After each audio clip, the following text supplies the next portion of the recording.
Assalamualaikum warahmatullahi wabarakatuh.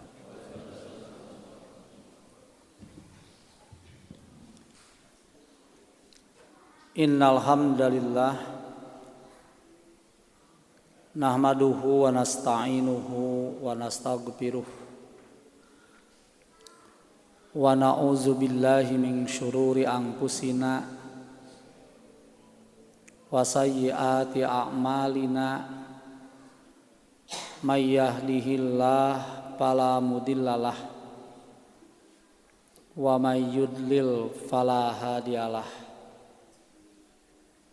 Asyhadu an la ilaha illallah wahdahu la syarikalah wa asyhadu anna Muhammadan abduhu wa rasuluh la nabiyya ba'dah. Wa qala Allah ta'ala fil Qur'anil Karim, a'udzu billahi minasyaitonir rajim. Ya bani Israil azkuru ni'mati allati an'amtu 'alaikum wa aufu bi ahdi ufi bi ahdikum wa iyaya farhabun. Ahli Jum'ah yang dimuliakan Allah Subhanahu wa taala.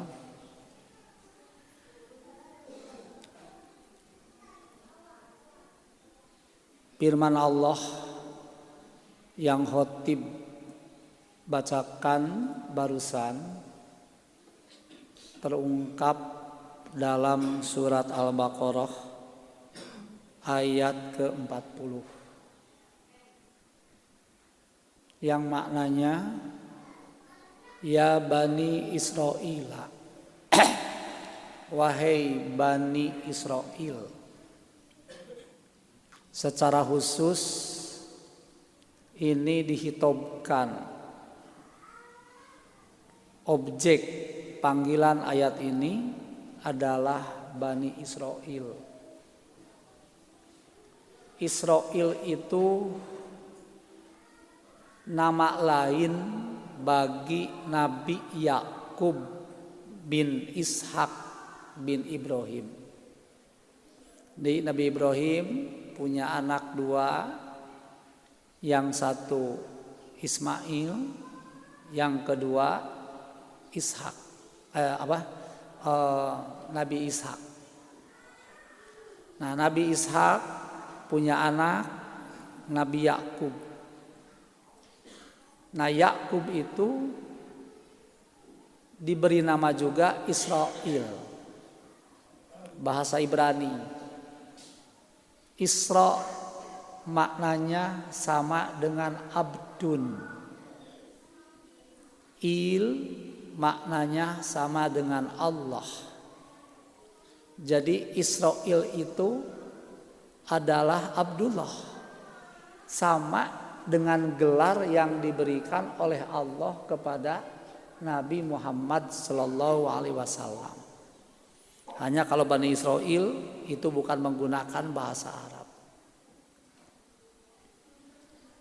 Nah, kalau Allah panggil kepada Yahudi, Nasrani dan keturunan lain dari Nabi Ishak dengan panggilan Bani Israil, itu untuk mengingatkan bahwa Yahudi, Nasrani dan yang lainnya itu adalah keturunan hamba Allah yang soleh, yang harusnya punya sikap seperti nenek moyangnya. Jangan hanya ngaku-ngaku dirinya sebagai keturunan Israel, tapi dalam perilakunya itu jauh dari sikapnya Israel, yakni Nabi Yakub alaihi salam. Allah Subhanahu wa taala mengingatkan Bani Israil dengan perintah uzkuru ni'matiyallati an'amtu alaikum. Hendaklah kalian mengingat nikmatku yang aku pernah berikan kepada kalian. Ahli Jumat yang dimuliakan Allah Subhanahu wa taala, Bani Israil itu merupakan keturunan Nabi Yakub yang paling banyak digelontorkan nikmat. Terutama dalam hal ini nikmat agama. Ya, nikmat agama. Jadi setinggi-tingginya nikmat itu kan nikmat agama. Sebagaimana dalam surat Al-Maidah kan, al-yauma akmaltu lakum dinakum wa atmamtu alaikum ni'mati. Itu nikmat yang paling banyak itu, yang paling berharga itu adalah nikmat agama. Nikmat materi itu ya tidak terlalu kemanfaatannya dibandingkan nikmat agama. Nikmat agama itu ya akan membuat kesejahteraan manusia dunia sampai akhirat. Nikmat sejarah dunia sampai akhirat itu nikmat agama itu. Bahkan di ayat seterusnya ada kalimat wala tashtaru bi ayati samanan qalila. Jangan kamu tukarkan nikmatku, ya, ayatku dengan harga yang murah. Ya. Nah, ini menunjukkan bahwa yang namanya perolehan dunia sebesar apapun itu tetap dianggap kecil dengan nilai ayat-ayat Allah, dengan nilai agama Allah yang bersumber dari ayat-ayat Allah itu. Kalau urusan dunia itu berupa harta, untuk memperolehnya itu menggunakan tenaga yang besar, tenaga yang gede, ya, hasilnya nggak seberapa. Untuk memperoleh kekuasaan itu menggunakan tenaga yang gede, menggunakan pikiran yang gede juga, hasilnya enggak seberapa dibandingkan dengan ya berpegang kepada ayat-ayat Allah. Gitu. Tuntutan kerjanya tidak seberapa, tapi ternyata hasilnya besar. Kenapa? Sebab berpegang kepada agama itu akan menjadikan kita memperoleh kesenangan, kenyamanan. Orang berusaha mencari harta yang banyak itu targetnya apa? Untuk memperoleh kesenangan, memperoleh kebahagiaan. Orang mengejar kekuasaan targetnya apa? Untuk memperoleh kesenangan, untuk memperoleh kebahagiaan. Kalau mereka mengejar ya kekuasaan, mengejar harta untuk memperoleh kesenangan tanpa dibarengi dengan agama, meninggalkan agama, yakin sampai kapanpun kesenangan, kenyamanan itu tidak akan dapat diperoleh, nggak akan dapat diperoleh. Allah menegaskan kan, ala bidzikrillah tatmainnul qulub. Ingat, dengan berzikir kepada Allah menenteramkan, menyenangkan hati. Dzikir itu maknanya luas. Salat disebut dzikir, baca Quran disebut dzikir, luas maknanya itu. Intinya mengamalkan agama Allah itu akan memperoleh kenyamanan, kesenangan. Jadi yang dikejar oleh kita itu apakah harta, apakah kekuasaan? Yang jelas tujuannya itu adalah mengejar kenyamanan, ketentraman, ketenangan. Gitu ya. Nah makanya kalau orang ngejar harta, meninggalkan agama, sampai kapanpun kenyamanan, kesenangan gak akan diperoleh. Kata orang Sunda, cul dog dog, tinggal igal. Nah ini Allah SWT mengingatkan Bani Israel, udhkuru ni'matallahi. Ya, ingatlah pada nikmat Allah. Nikmat yallati an'amtu alaikum. Nikmat yang aku pernah berikan sama kalian. Itu yang paling pokok adalah nikmat agama. Secara khusus kepada Bani Israel, Allah bimbing agamanya semaksimal mungkin. Di antaranya Allah ngirimkan nabi dan rasul. Jumlah nabi itu semuanya tidak kurang dari 124.000 nabi. Itu dalam riwayat itu. Nabi itu 124.000. Sedangkan rasul jumlahnya ada menetapkan 313, ada bahkan 315. Rasul lebih sedikit daripada nabi. Karena nabi ditugaskan menerima wahyu, tapi hanya menyampaikan kepada orang-orang terdekat saja. Kalau rasul dapat wahyu untuk menyampaikan kepada orang yang lebih luas daripada itu. Nah nabi itu banyak. Ya sampai 124.000. Di antara 124.000 itu yang paling banyak nabi dari kalangan Bani Israel. Tamat ini ganti lagi gitu. Setelah Nabi Musa saja ada nabi yang enggak disebutkan di dalam Al-Quran namanya.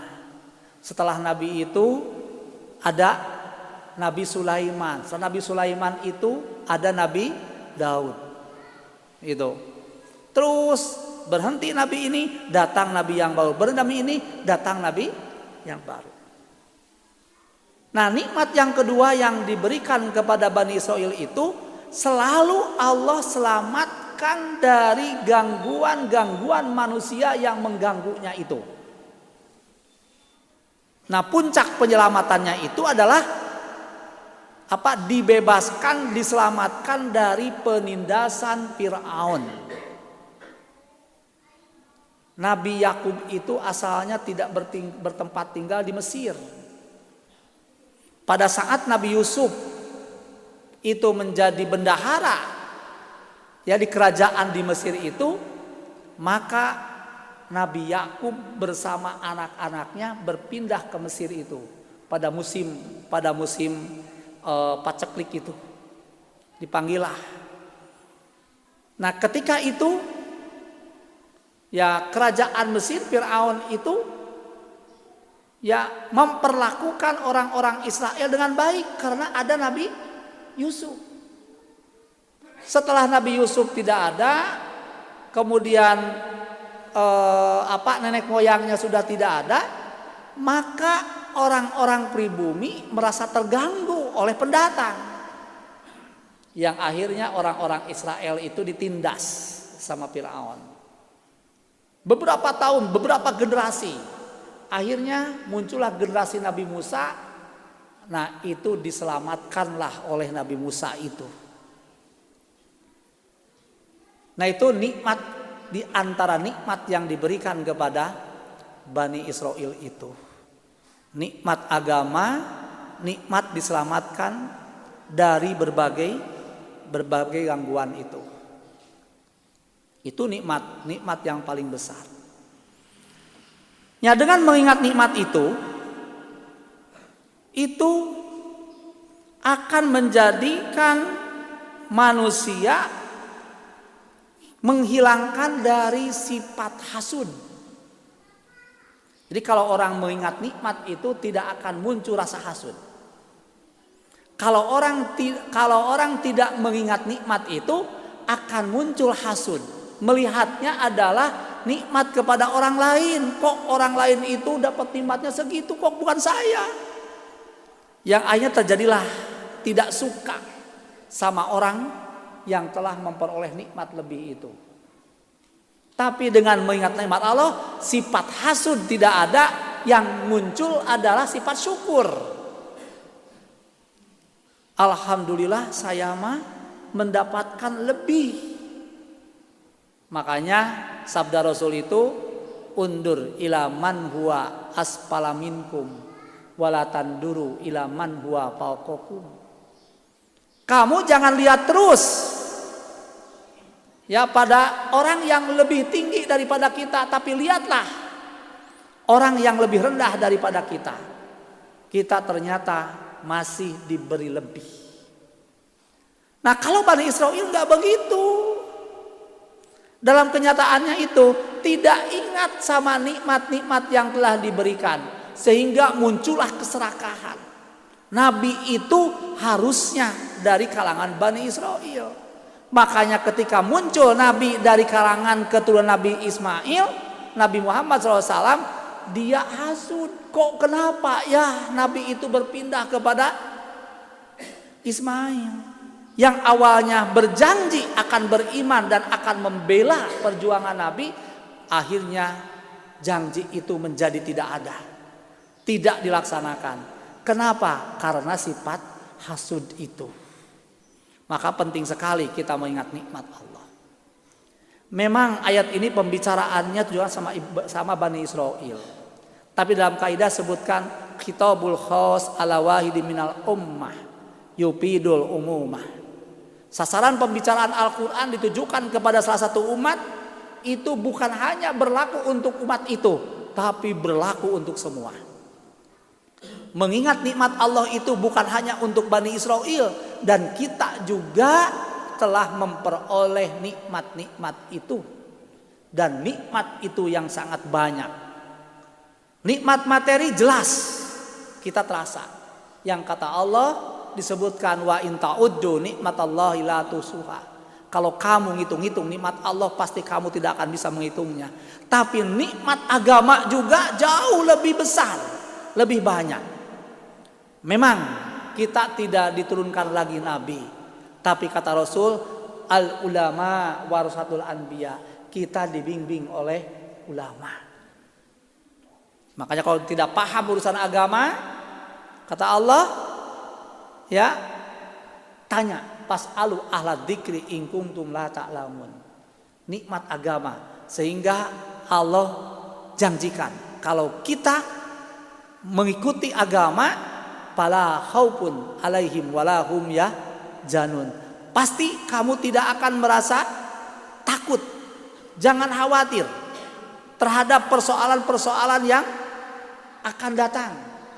Wala hum yahzanun, dan juga tidak akan bersedih ya terhadap sesuatu yang pernah kita terima, nasib yang kurang baik itu. Intinya jaminan Allah dengan ya menerima nikmat agama itu, Allah jamin kita akan memperoleh kesenangan, kebahagiaan, kenyamanan yang dalam Al-Quran disebutkan la khaufun alaihim walahum yahzanun. Mudah-mudahan kita semua memperoleh itu. Barakallahu li wa lakum.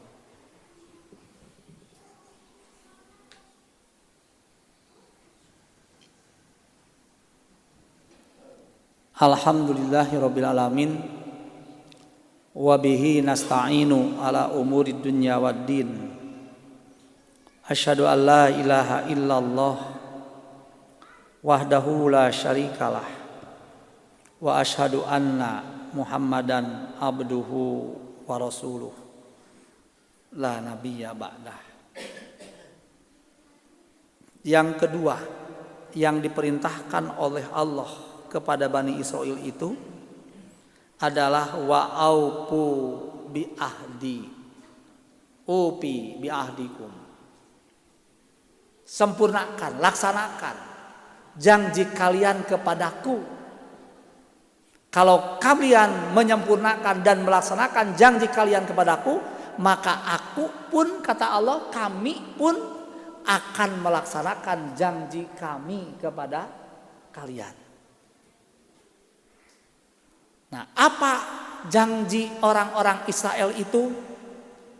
Di antaranya terungkap dalam surat Ali Imran 81. Wa id akhadallahu mitsaqan nabiyyina lamma ataitukum min kitabi wa hikmah summa ja'akum rasulun musaddiqul lima ma'akum la tu'minunna bihi wa la tansurunnahu qala aqrartum wa akhadtum ala dzalikum isri qalu aqrarna fashhadu wa ana ma'akum minasyahidin.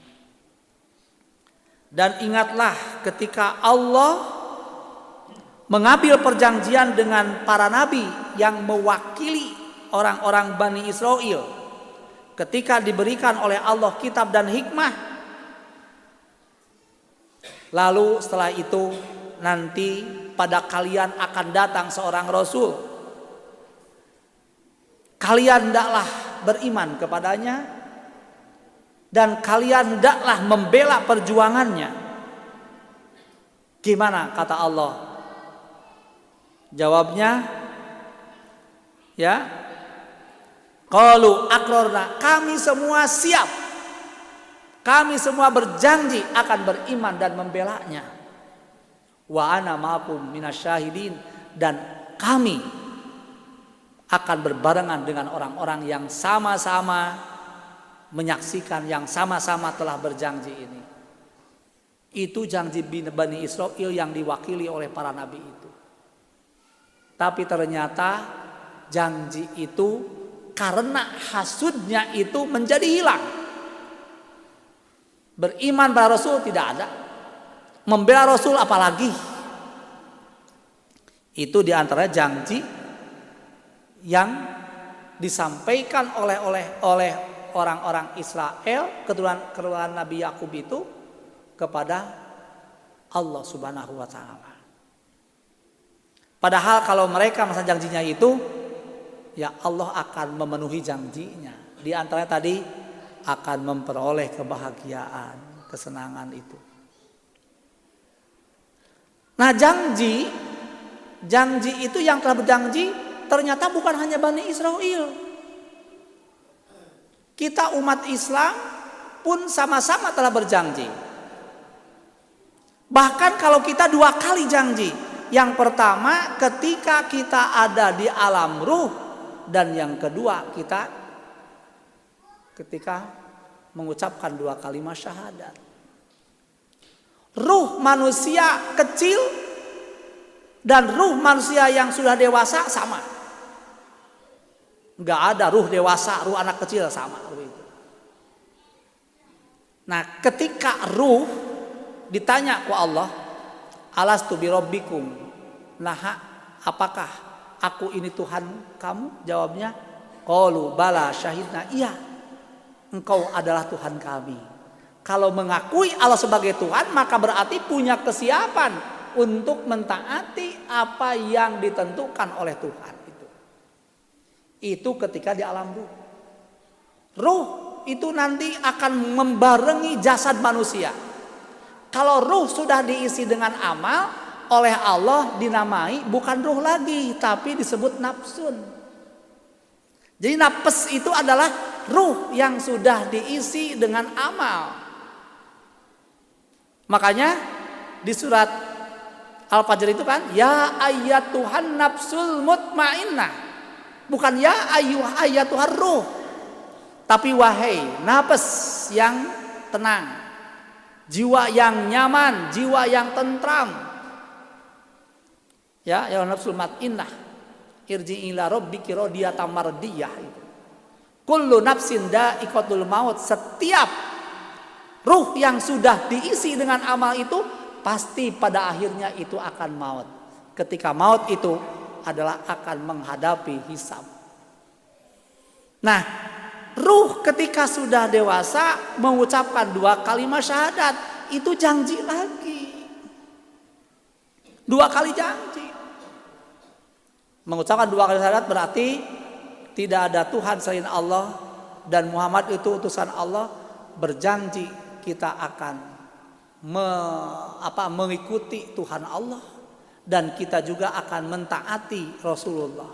Itu janji yang kedua.